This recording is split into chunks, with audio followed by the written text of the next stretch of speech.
Well, this Wednesday, is National Senior Citizens Day. It's a great opportunity to celebrate the contributions that older adults make in our community. It's also a harsh reminder of the thousands of local seniors who are forced to make tough daily decisions between groceries or medicines. And the problem is getting worse. So, joining me to talk about this is Linda Levin, CEO of ElderSource, and Abigail Costly, who's manager of direct programs at ElderSource. Welcome to both of you. Thank you. Thank you. I'm 68 years old, so I'm elder now. It's hard to believe sometimes. Um, so, and I've interviewed you guys before, but for those who don't know, Linda, what is ElderSource? What does it do? So, ElderSource is a nonprofit. We are designated by the state of Florida to be the Area Agency on Aging and the Aging and Disability Resource Center for Northeast Florida.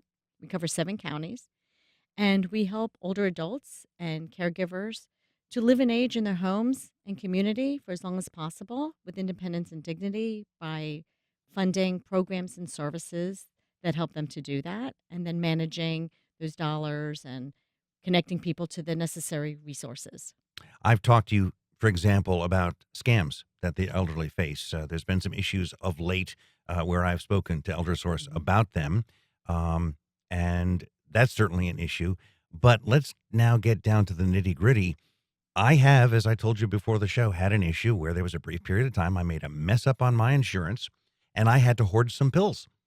And I literally had to beg and borrow one of my meds, prescription meds, because of my stupidity. And that's maybe it's age related, who knows? I've never had to worry about where my next meal is coming from, but that's what the Suppers for Seniors campaign, I guess, is all about, is that's to help those who maybe don't have a Meals on Wheels program, which the city still has. So talk about Suppers for Seniors. Sure. Well, first, it wasn't your stupidity. You're not stupid. And Gee, thanks, boss. people make mistakes in making decisions because they don't have all the information.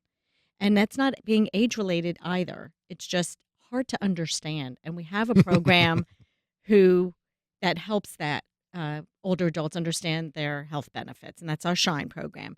But Supper for Seniors is we have a large number of older adults actually on our waiting list for meals, over 5,000. Mm.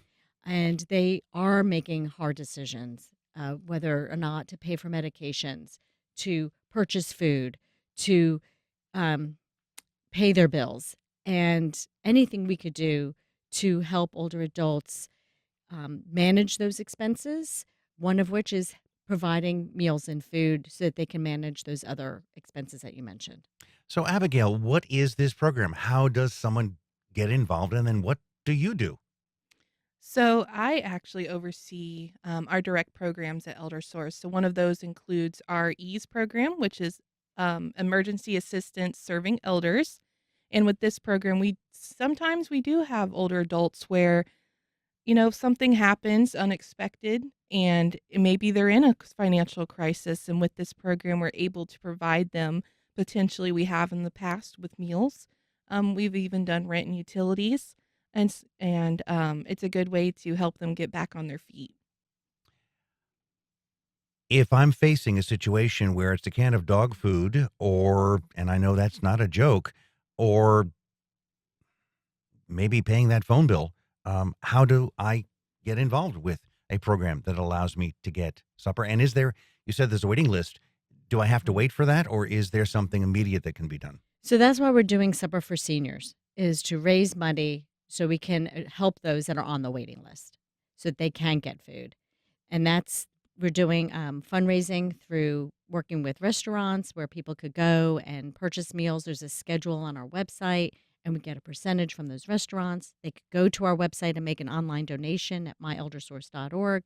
And whatever we raise, we're trying to raise $50,000 so that the Mrs. Weaver, her fund, the Legacy Fund at the Community Foundation, will match that and we'll end up with $100,000 that we can use for meals. But to get services to help us help folks is to call our helpline. And that's the 888-242-4464 number. But again, they could go to our website and get that number at myeldersource.org.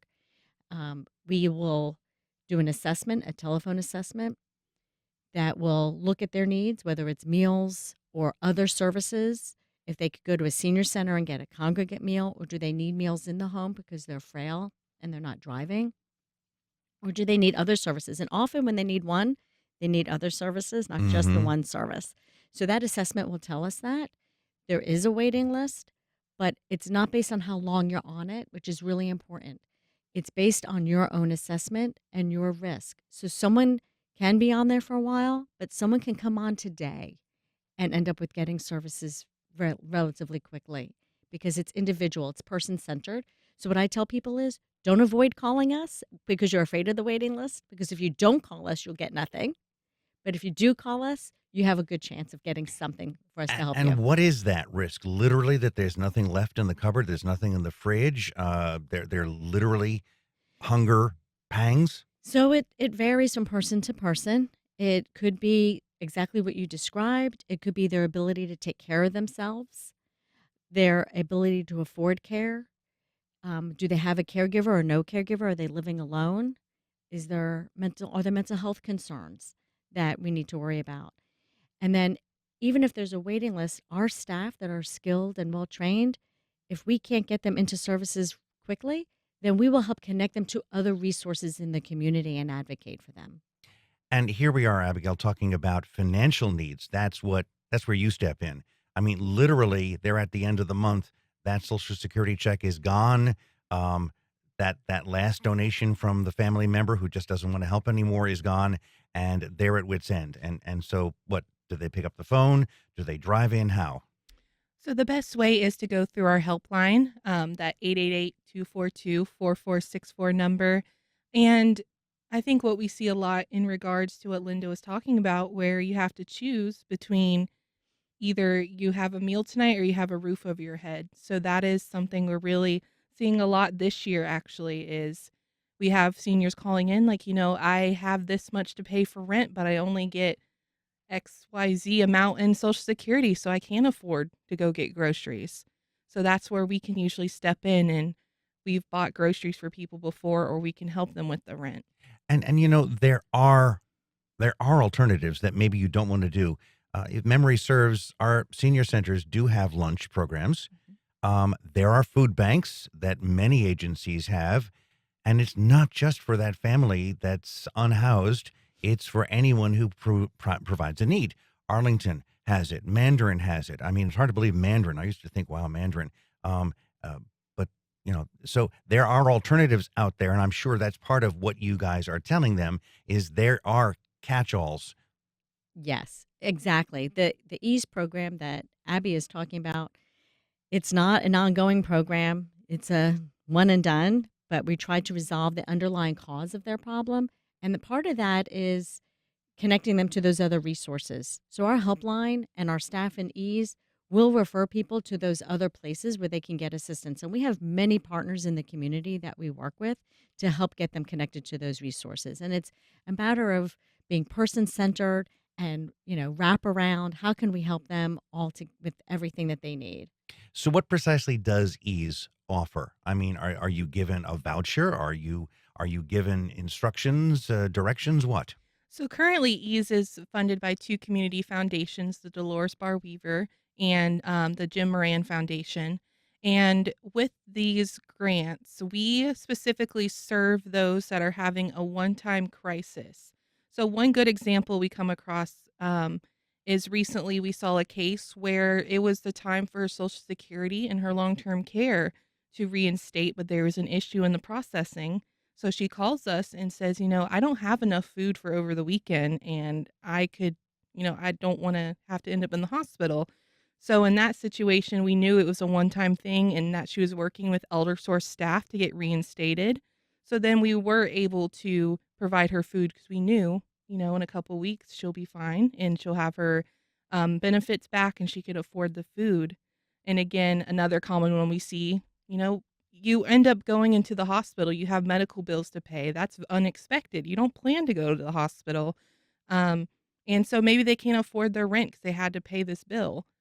That's where we step in and we can solve that crisis by helping them to get out of this financial crisis that they're in and we solve that. And again, if it's money management, we can refer them out to help with that because sometimes that's all it is.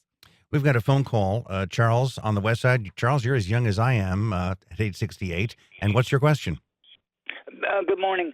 My basic problem is besides picking mom up off the floor when she falls on occasion, she's 88, but how can I get some assistance with somebody to help me vacuum and mop the floors? Hmm. So, Thank you. Yeah, the basics that calm you down, that help you survive and maybe even thrive. Yeah. yep. So the best thing to do, Charles, is to call our helpline, and that is 1-888-242-4464, and speak with one of our staff there. They can help you find the resources in the community that may be able to help you. We also have for family caregiver support programs. So even helping our caregivers is so important. What kind of support can we offer you as a caregiver? So give us a call and see how we can help. Obviously, the core of this is to donate to this dinners program. The Dolores Bar Weaver program, I've had the honor of knowing the Weavers for years, and they're wonderful. You talk about Jim Moran, obviously, automotive.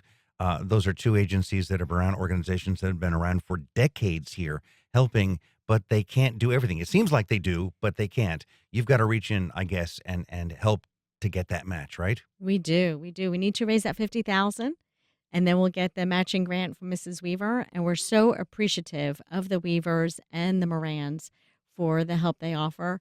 We're able to provide the assistance we were able to because of them.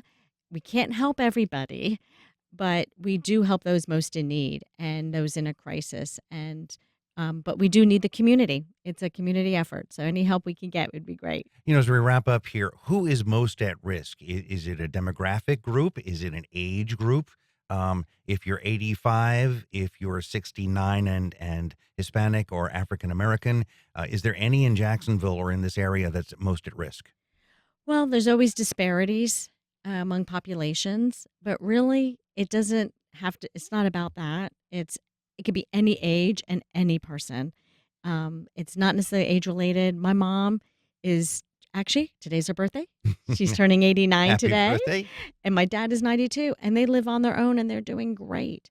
And we serve people who in their 60s who are not doing so great. So it's not an age thing. So anyone can call us at any age, 60 and older. Unless you're a caregiver, you could be younger, taking care of someone who's older. We're happy to help you any way we can. Okay. Any final thoughts here for people to learn about ElderSource, to learn about elderly care and assistance? I would say call our helpline again, 888-242-4464, or you can go to our website, myeldersource.org. Has tons of resource information. If you don't want to call, you don't have to call. Just go there, get the information. There's a chat feature. You can even do it through a chat. And is it food? Is it money? Is it support? Is it just a listening ear? What's the most important right now for these 5,000 plus that might be at need? Yes. Okay. To all of it. But right now we're trying to raise out that money so that we can provide the meals for those 5,000. Okay. Any last thoughts, guys? Oh, good. This is a No. great day. All right. Thank Thank you you. for being here, Linda Levin and Abigail Costly from ElderSource.